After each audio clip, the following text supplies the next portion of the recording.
Well, happy Earth Day. We're going back outside where it's safe to clean up. I hope he's wearing gloves. He's cleaning up one of these fancy light bulbs here. This is Steve Bergier, otherwise known as Stu on my program.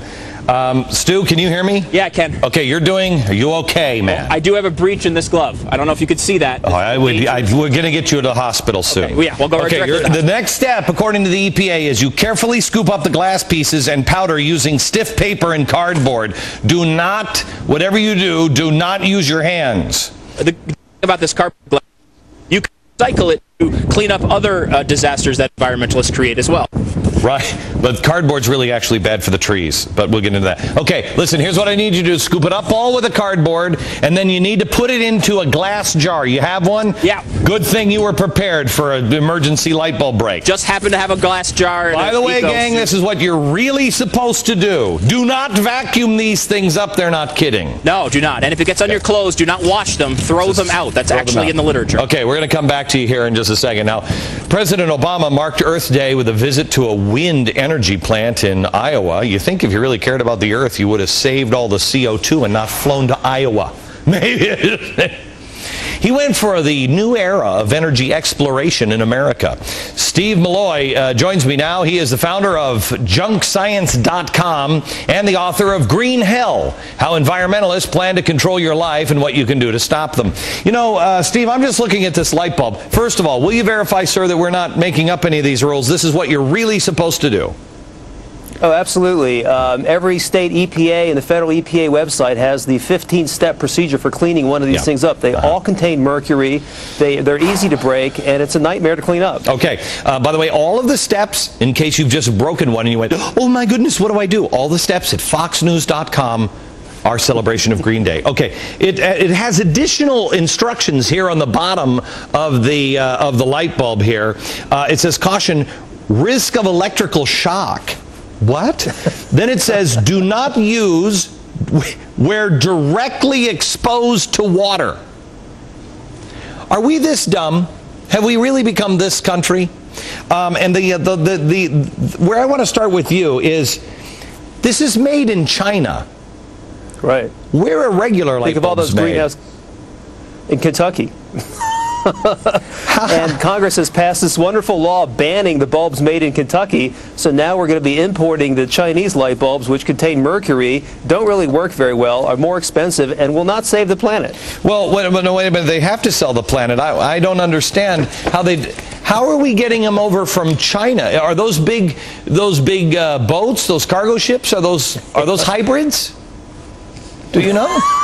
No, they burn oil, put out black smoke. You know, it's terrible for the environment. It's much better to get them from Kentucky, but no. Okay, you know what we need is a green tea party. I think that's a phrase of yours, a green tea party, because the EPA now is going to hijack this whole process.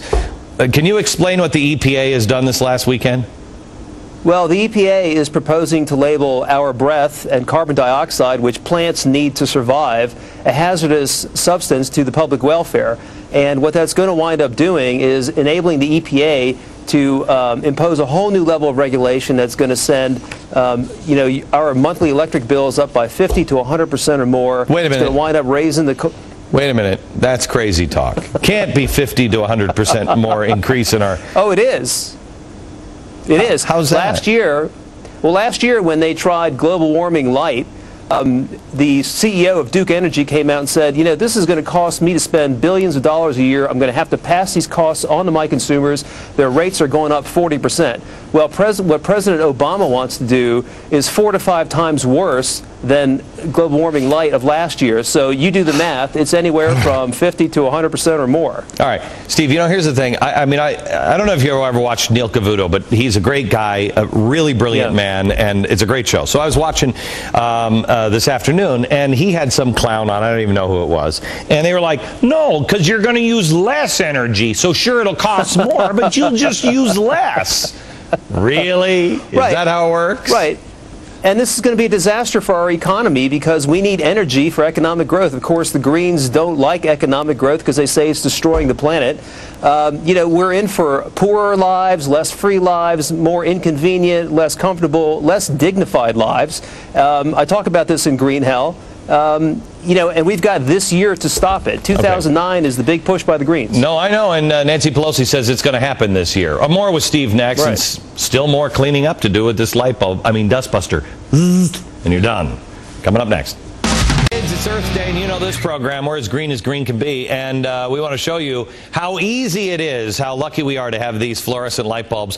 Stu has accidentally broken one outside. We couldn't break it in the window, or in the inside because, well, because it's too dangerous. So he broke a fluorescent light bulb. Now he is, what are you doing, Stu? You're dabbing it with your cloth? Yeah, a damp cloth, Glenn, because that's a step number, what is it, 7 are we on? No, we're on 6. No, we're on, okay, you just placed it in a glass jar with a metal lid or a sealed plastic bag. Yep. And, okay, got it in the glass jar. I do, Glenn. It is important to note here, though, that the state of Maine has run a lot of things. Wait. What? You skipped a, wait, you skipped a what? You have to use sticky tape to pick up any of the remaining small glass fragments.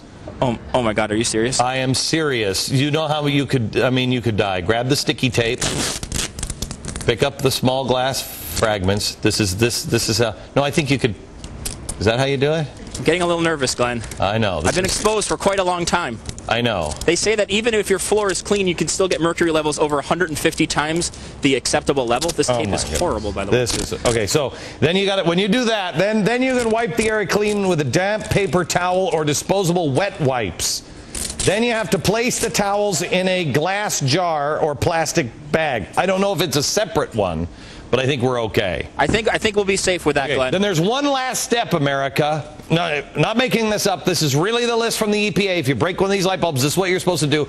But wait, there's even more. Because I also have, on this Earth Day, just a few things that they said on the first Earth Day about what life would be like in the year 2000 if we didn't act now to save the planet. Coming up. All right, just don't try this at home. We broke one of these light bulbs outside because it was safer than in the building, a fluorescent light bulb. We had to clean it up. We used all of these steps that the EPA said we have to do. There's one last thing. We had the people leave the room, open a window for 15 minutes, scoop up the pieces using cardboard, place them in a glass jar, use sticky tape to get the remaining glass up, then wipe the area clean, then place the towels into the glass jar. Now, Stu, the last step, you need to take it to a recycling center. Absolutely, Glenn. I'm going to go right over to my SUV and go to the SUV and I'm just glad we didn't throw. I'm glad we didn't throw it away like that idiot Edison wanted us to. Yeah. So you get in that SUV and you drive that to the. You just drive that to the local recycling center. Thank you very much. To the recycling center. You know, here we go. I just want to leave you with this, America. This is just some of the things they said on the first Earth Day. Bye-bye, Stu. One of the first Earth Day, they told us on the first Earth Day, these are all scientists that said this. In 1995, somewhere between 75 and 80% of all of the species of living animals will be extinct. Wow. The world will be 11 degrees cooler in the year 2000. And it's too late to avoid mass starvation, and the average age of death will be 41. So